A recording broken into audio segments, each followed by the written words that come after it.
Hi welcome back to my channel. உங்கள் கூட ஒரு குட்டி விஷயம் ஷேர் பண்ணணும்னு தோணுச்சு, அதுக்கு தான் இந்த வீடியோ.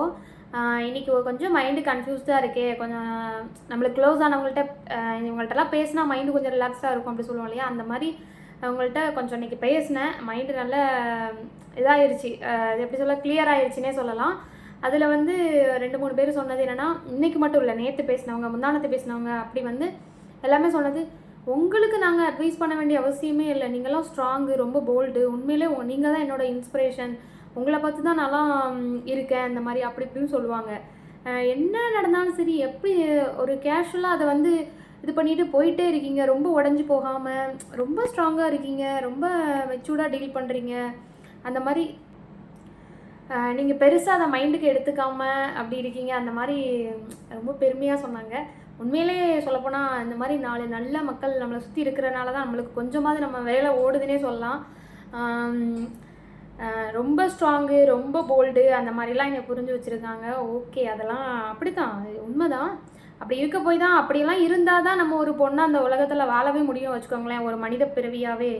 இல்லைனா நம்மளை கொன்றுவாங்க, கொன்று குழியில் போட்டு மூடி அவ்வளோதான். நம்மளே நம்மளை இது பண்ணிக்கிற மாதிரி மக்கள் வந்து கொண்டு வந்துடுவாங்க. இன்னொரு விஷயம் என்னென்னா, கண்டிப்பாக தைரியங்கிறது எல்லாத்துக்குமே இருக்கணும். நம்மக்கிட்ட நேர்மை இருக்குது, உண்மை இருக்குது அப்படின்னா நம்ம எந்த இடத்துலையும் துணிஞ்சு பேசலாம். உண்மையை எவ்வளோ துணிஞ்சு வேணாலும் பேசலாம், தைரியமாக பேசலாம். ஏன்னா உண்மைக்கு வந்து ஆயுள் அதிகம், பொய்க்கு வந்து ஆயுள் கம்மி. நம்ம உண்மையை இன்றைக்கி பேசுகிற உண்மை வந்து நிறைய பேருக்கு நம்மளை வந்து திமிரானவளாக காட்டலாம், கெட்டவளாக காட்டலாம், என்னமா வேணாலும் காட்டிட்டு போகலாம். ஆனால் என்னைக்காக இருந்தாலும் உண்மை ஜெயிக்கும் என்னை பொறுத்த வரையும்.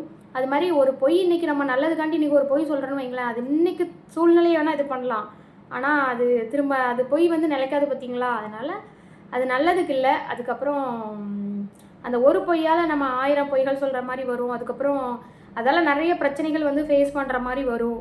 அதனால் எவ்வளோ பிரச்சனைகள் வந்தாலும் கரண்ட் லைஃப்பில் உண்மையும் நேர்மையும் நம்ம பக்கம் இருந்துச்சுன்னா தைரியமாக தனியாக நின்று போராடலாம். யாரும் கூட இருக்கணும், துணையாக இருக்கணும், எந்தெந்த மனுஷங்களாம் துணையாக இருக்கணுங்கிற அவசியமே இல்லை. நம்ம இஷ்ட தெய்வத்தை துணையாக நினச்சிட்டு நம்ம கூட நம்ம கடவுள் இருப்பாங்க, துணை இருப்பாங்க அப்படிங்கிற நம்பிக்கையோட தைரியமாக நின்று போராடலாம். அப்படி தான் நான் போராடிட்டு இருக்கேன். கண்டிப்பாக நல்லவங்க ஜெயிப்பாங்கன்னா நம்மளும் ஜெயிப்போம், அவ்வளோதான், சிம்பிள்.